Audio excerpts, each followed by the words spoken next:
Well, Governor Wes Moore did present his budget plan for fiscal year 2024, outlining his priorities for the state. It now has to be approved by the legislature. Also up for consideration and being widely discussed, Senate Bill 1 that regulates the wearing, carrying, and transporting of a firearm.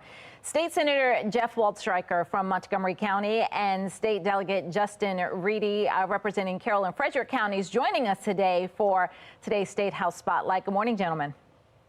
Morning. All right, let's start with the Gun Safety Act because Senator Waldstreicher, you are the sponsor of this bill, and it would prevent legal gun owners from carrying a weapon within 100 feet of a public space.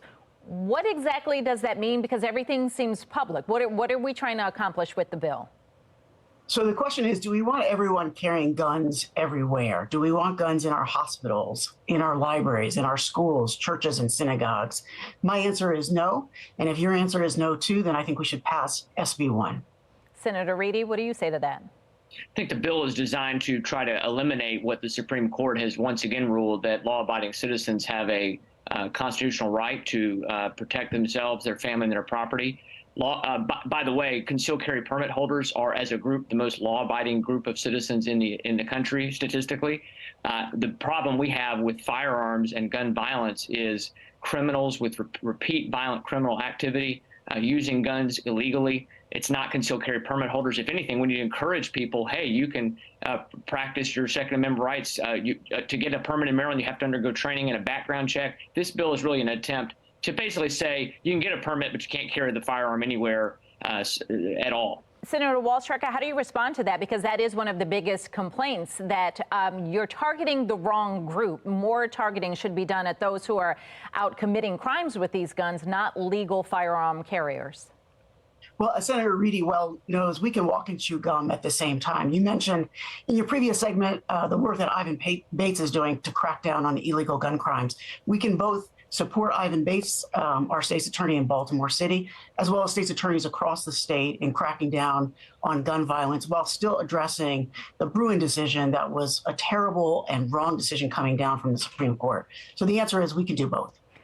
Senator Reedy, Republicans are the minority in this session. How do you make meaningful contributions to what comes out of this legislation and anything else this session?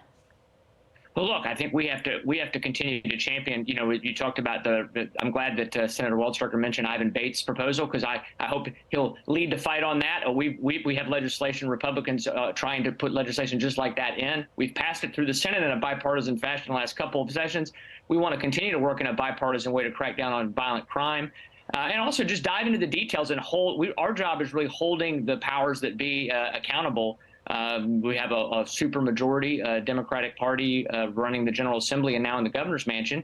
We want to work with them in a bipartisan way on common goals to help people. But also our job is to make sure we're calling out and holding them accountable for the promises they've made, and make sure that we don't leave anyone behind, that we don't have any unintended consequences that aren't observed when we look at legislation. All right, we are out of time. We're going to have to pick up on the governor's budget and another one of the State House Spotlights. Thank you so much for your time this morning. Thank you.